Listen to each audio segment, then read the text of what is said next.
पूर्वांचल को साधने की रणनीति के तहत एक ओर आज जहां प्रधानमंत्री नरेंद्र मोदी वाराणसी और गाजीपुर में कई योजनाओं की शुरुआत करने पहुंच रहे हैं, वहीं दूसरी ओर यूपी में एनडीए के सहयोगी दलों की बगावत ने एक बार फिर बीजेपी की टेंशन बढ़ा दी है।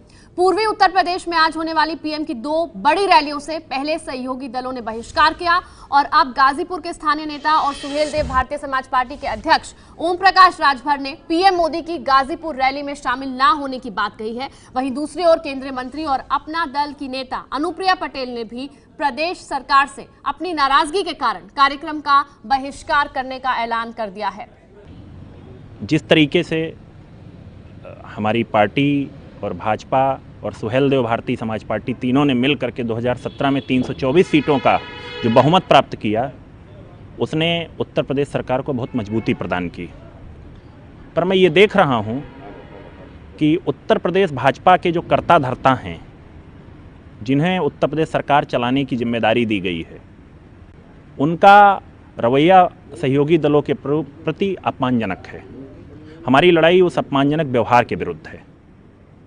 यानी कि योगी जी अपमान करते हैं आप लोगों का? मैं फिर आपको स्पष्ट करना चाहता हूं, मैं व्यक्ति विशेष का नाम नहीं ले रहा हूं, लेकिन जो भी जिम्मेदार व्यक्ति हैं उत्तर प्रदेश भाजपा के, उनको ये समझना चाहिए कि माननीय प्रधानमंत्री जी के नेतृत्व में जिस तरीके से, चाहे सुहेलदेव भारतीय समाज पार्टी हो, चाहे अपना दल हो, 2014 में पिछड़ों को एक मजबूती के साथ इस गठबंधन के साथ खड़ा करने में महती भूमिका अदा की है। उनका अपमान किसी भी तरीके से नहीं होना चाहिए। केंद्रीय आपने 2-3 दिन से ये चीज़ आ रही है, क्या आपकी केंद्रीय नेतृत्व से कुछ बात हुई है? देखिए, हमने अपनी बात उचित फोरम पर रख दिया है और मुझे आशा ही नहीं, पूर्ण विश्वास भी है कि भाजपा का केंद्रीय नेतृत्व इसको संज्ञान लेगा और हमारी जो समस्याएं हैं उत्तर प्रदेश राज्य भाजपा नेतृत्व के साथ उसे दूर कराएगा। एक बात और है, आज प्रधानमंत्री जी का कार्यक्रम भी था है और ये भी है कि मंत्री हैं मैडम आपकी पार्टी से, वो भी उस कार्यक्रम में नहीं जा रहे हैं। इससे पहले भी 1-2 जगहों पे वो अनुपस्थित पाई गई थी। नहीं, देखिए, हमारा माननीय प्रधानमंत्री जी से किसी भी प्रकार का कोई भी विरोध नहीं है।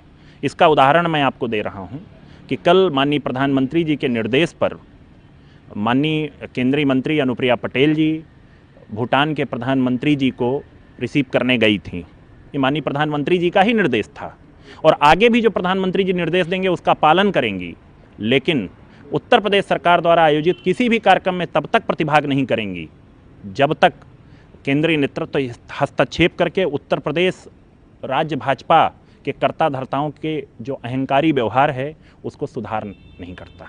सर, एक सवाल और है, वहाँ यूपी सरकार के मंत्री हैं सुरेश जी, उन्होंने कहा कि आप लोग के नाराजगी से यहाँ कोई फर्क नहीं पड़ने वाला है चुनाव में। मैं यही बात तो आपके सामने स्पष्ट कहना चाह रहा हूँ कि यही अहंकारी व्यवहार जो दलितों और पिछड़ों को खलता है, यही अहंकारी व्यवहार परिवर्तित करने की आशा है। मैं उम्मीद करता हूं कि अहंकारी व्यवहार परिवर्तित होगा, तभी हम पुनः 2019 में माननीय प्रधानमंत्री जी को पुनः प्रधानमंत्री बनाने के लिए कटिबद्ध होकर के साथ में जुटेंगे। सर, बनारस क्षेत्र में और बाकी जगहों पे ये भी बात आ रही थी कि आप लोग बनारस से भी अगर ज़रूरत पड़ी तो चुनाव लड़ सकते हैं। ये बिल्कुल भ्रामक खबरें हैं। ऐसी हमारी पार्टी की कोई योजना नहीं है। प्रधानमंत्री जी हमारे नेता हैं और 2019 में वो बनारस से यदि चुनाव लड़ते हैं तो हमारी पार्टी पूरी मजबूती के साथ उनके साथ खड़ी रहेगी। उनके खिलाफ में नहीं, कोई भी सीट भाजपा के खिलाफ नहीं लड़ेगी। देखिए, मैं फिर स्पष्ट किए दे रहा हूं, हमारी पार्टी 2019 में एनडीए का अभिन्न अंग है और एनडीए का अभिन्न अंग रहेगी, लेकिन उसके लिए राज्य भाजपा को अपना जो अपमानजनक व्यवहार है उसे बदलना पड़ेगा। ये है एबीपी न्यूज़, आपको रखे आगे।